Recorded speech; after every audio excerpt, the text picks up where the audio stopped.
Hello, everyone. George from Linkology CEO wants to record episode 8, I think, of Link Building Fundamentals. So today I want to talk a bit more about Google specifically.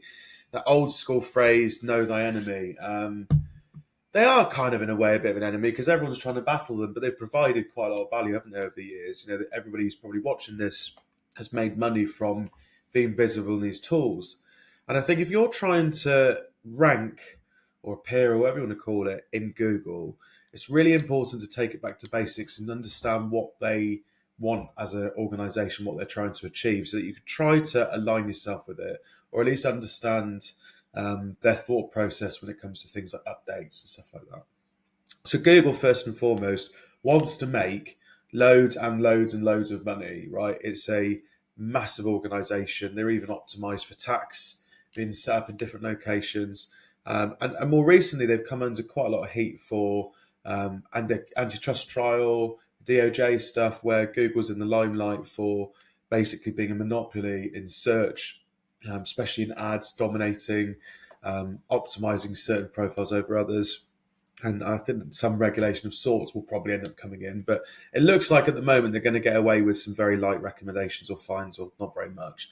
I suspect there's something more foul play going on in the background. Someone's getting paid. I don't know. But that's usually what happens.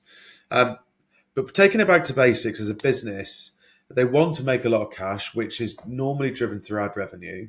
But they also want to run an efficient service. So they don't want people spending ages and ages searching around for the same thing on the internet, because it costs them money and energy. Like, the amount of time it takes and energy it takes to search again and again and again for the same thing, it just doesn't make sense for that person to have such a kind of irrelevant, useless experience.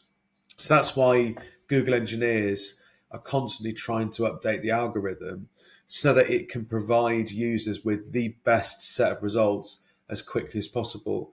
Now, as you know, they look at things like the trust that surrounds your website and your experience, the depth of your content, data, anything that indicates that you know what you're talking about.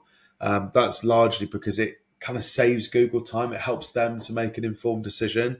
Likewise, the rise in press coverage being such a big thing is because Google's already done its homework on the FT or the BBC. It knows that those publishers are credible, and as a result, the journalists that work for those publishers have also probably done their research.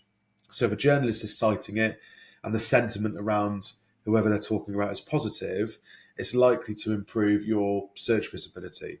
Now, think back to last year, where suddenly there was mass adoption in AI tools, right? You know that you reach a tipping point when everybody's starting to talk about it. So AI search, GPT, same thing with crypto. When your nan and your mum are talking about cryptocurrency, you probably reached some form of peak.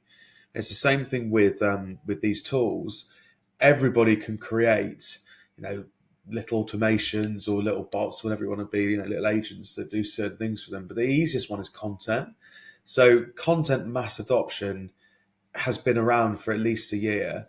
And that's why there have been so many aggressive updates over the last 12 to 18 months with Google, is because they're combating this kind of mass wave of crap that's kind of flooding the web.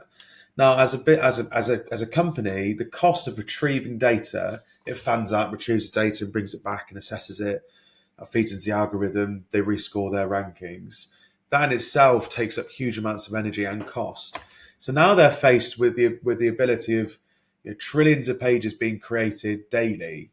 And the issue that you've got is that content, using ChatGPT or Claude or whatever tools you're using, will normally go back to the web, read what's available, and kind of regurgitate what already exists. So you get to a point where AI is just regurgitating AI, and Google has huge amounts of pages now to sift through to try and figure out which one is going to be better and is going to serve that person searching in the most efficient way. So it's had to turn up the dial quite aggressively on signals like brand authority. That's a really, really big one.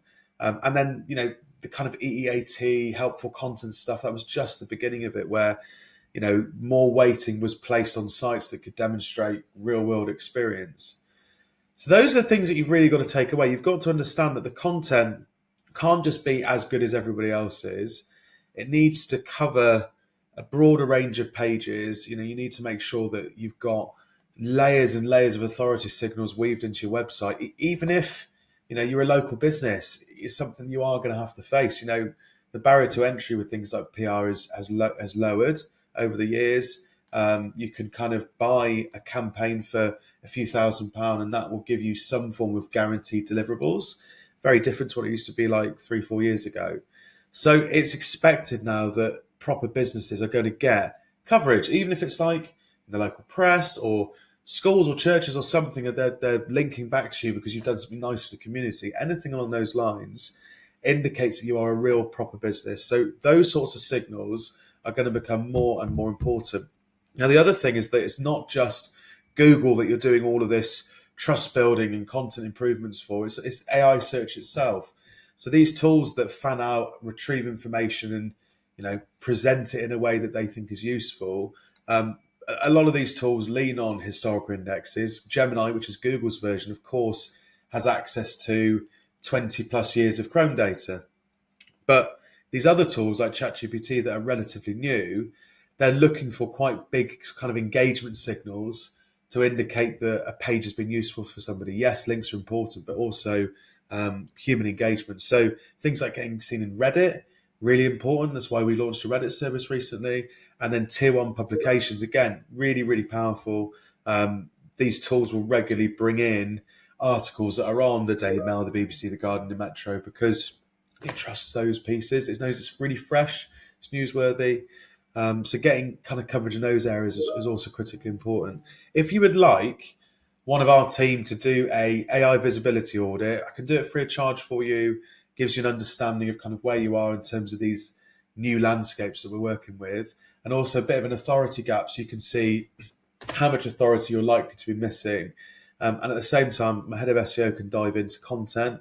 It can make sure that your content is optimized for 3 users now. So human beings, does it flow through a funnel? Is it short and sexy? Are people going to want to click through and inquire? That's your lead. Is there enough meat on the bones for Google's traditional index? Depth of knowledge, experience, data, insights.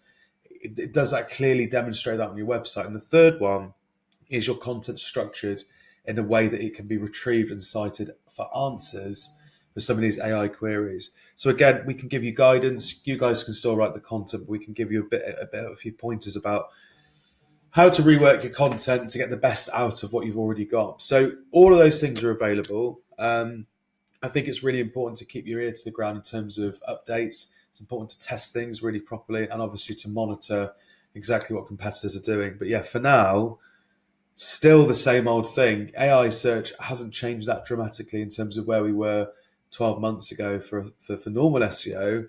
Build credible authority, get relevant coverage, get cited in the media, try and get your business entity, so the business itself, the owner, any spokespeople, into those kind of press situations, and try and get social proof through social channels, Reddits, Quora, your own profiles. Really, really important. If you'd like to have a conversation about any of that, feel free to drop me a message, or you can grab me at george@uklinkology.co.uk. It's george@uklinkology.co.uk, and I will tell you everything that you need to know in more detail about what's going on. Anyway, bye for now.